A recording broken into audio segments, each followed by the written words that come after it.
Hello everyone, my name is Kelly and I'd like to talk to you today about option number 2, which is based on the media module of our class. The media has played a major role in obstructing women's representation in politics. They may do better by themselves to support these women rather than obstruct them, and women can also do certain things to get the media on their side. There are 3 particular areas in which Murray addressed and I would like to focus on when it comes to the media obstructing women's representation. These are that of their appearance, the wife of issue, and the use of a woman's first name during the campaign. One issue that she discussed, of course, was appearance. Sarah Palin, Irene Saez, and Ségolène Royal were framed with the idea that if a woman is beautiful, then they cannot possibly be intelligent as well. And this, of course, we all know is not true.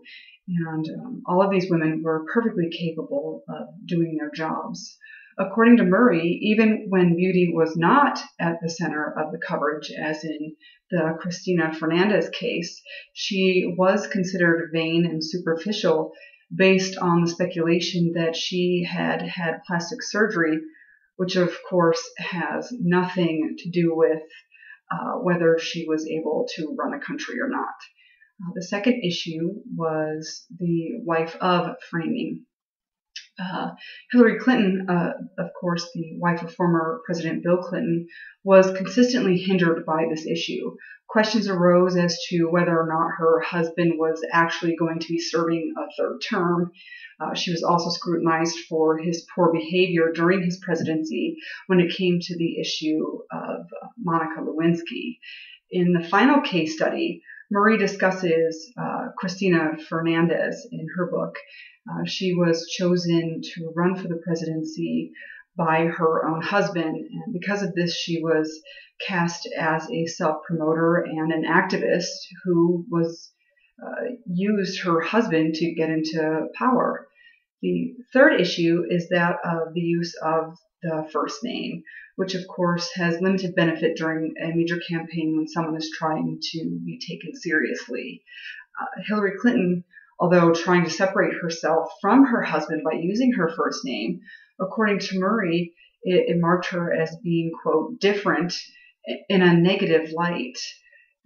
And then in the French presidential election of 2007, Ségolène Royal, also known as Sego, or Sego, excuse my pronunciation, was seen as, quote, lacking presidential stature due to the use of her first name. Rather than obstruct women's representation in politics, the media can help increase women's representation. And 2 ways that the media can serve as a tool for women in politics is through social networking and by raising awareness. Social networking, President Obama was a master at using this medium to his advantage. Things like Facebook and Twitter all can help women to build connections with constituents, just as Obama did and still does. By raising awareness on women's issues, according to Kuntz, the goal, quote, should be to develop work-life policies that enable people to put their gender values into practice. The media can play a huge role in helping to get the word out that women need things such as this. Women's organizations, according to Lawless and Fox, also play a significant role in helping to recruit women. Quote, they vary in mission, but collectively these organizations endeavor to move more women into the networks from which candidates emerge.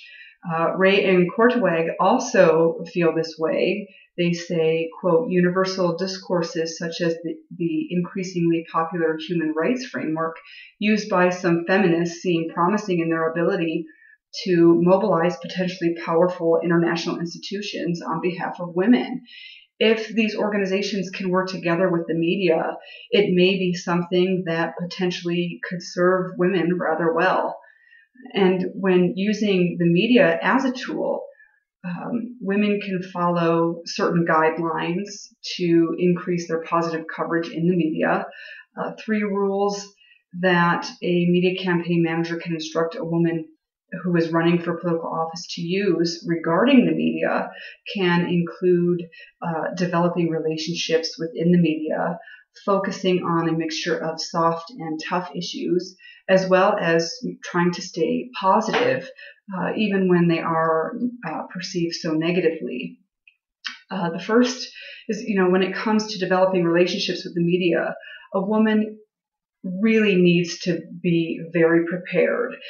It's important to let them know that even if you don't know the answer, don't lie. It will come out sooner or later if you do lie, and it's much better to say that you don't know rather than have a lie come back around on you.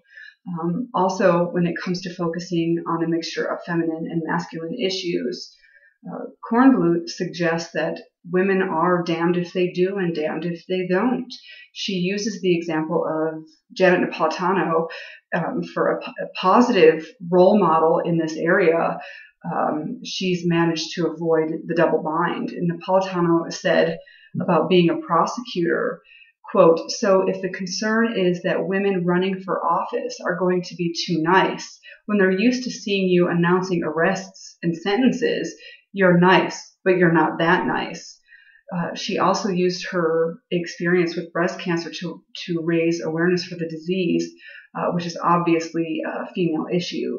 She managed somehow to balance the tough issues with the soft issues, and this balance is something that many women have yet to achieve. Another thing they can do with the media is just stay positive and gain their confidence. Napolitano, also according to Kornblut, is always cracking jokes, even when they question her sexuality.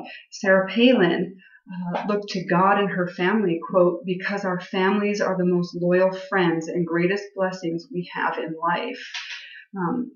By following these rules, women can find ways to make the media work for them in their favor rather than obstruct them. Now, while the media currently does obstruct women's representation in numerous ways, women in the area of politics can garner support from them by following these few simple rules. Marianne Mohlman stated in an article published by Salon that, quote, "the more closely government represents the composition of society as a whole, the more stable its policies are likely to be. This means that it's not just important to include women, but also to ensure broad representation."